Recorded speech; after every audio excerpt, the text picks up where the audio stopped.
example, Phil and I, we have a chunk of our career, well, Phil's is bigger than mine, in the telecommunications industry. And like that is another industry that is highly regulated, working a lot with standards, strict rules and regulations. So when you want to venture out and try something new, then your hands are very often tied. And there are people who are excited about new ideas and are encouraged by them. So they will explore how to either get around things or rather untangle things to enable something like using and investing in open source. And there are other people who are less open to the idea of doing something that they haven't done before. And as far as I saw, the automotive space is very similar, obviously, because that's another highly regulated area. And as software is eating the world, it very much is eating the automotive space. Last week, I was in Texas and I saw quite a few of these self-driving cars as used, I think, as taxis or something. And you really don't want those to fail because big traffic. And if something goes wrong, then there are a lot of people who can get hurt and no one wants that.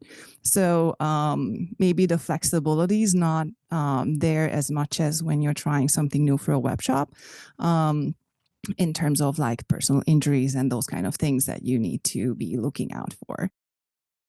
If I understood correctly, you said that like you've been with the company for 18 years, but it really was around 2017 when this idea of using open source and maybe eventually getting involved in open source really started to take place and shape within the company, right? Yes, that's correct. So I would say, I mean, there were people advocating it before, slowly, but it was kind of a grassroots movement at first. It started more and more people talking about it, and it's like, look, you really can't do anything sensible anymore today without open source. We have to look into this, and we have to see how we can use it and adapt it, and so that was about 2017, 18. I would say, let's say 18, yeah.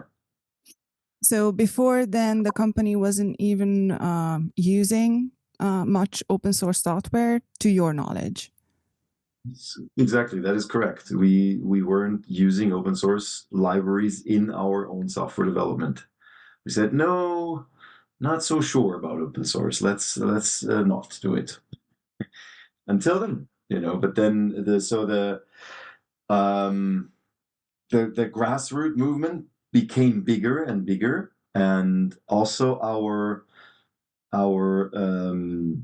leaders, I mean, they fortunately listen to what people have to say, and so we told them, look, it's really this is something we have to do. We have to do open source, and so then we discussed this, and so one of our advocates of open source, he had a very close, direct contact to our CEO and CIO, and he was able to convince them.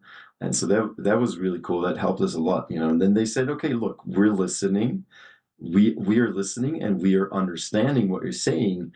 So let's talk about this and let's see how we can do it. And then, then at some point, it was taken over into the official IT strategy. And it was taken over and okayed by the board of management.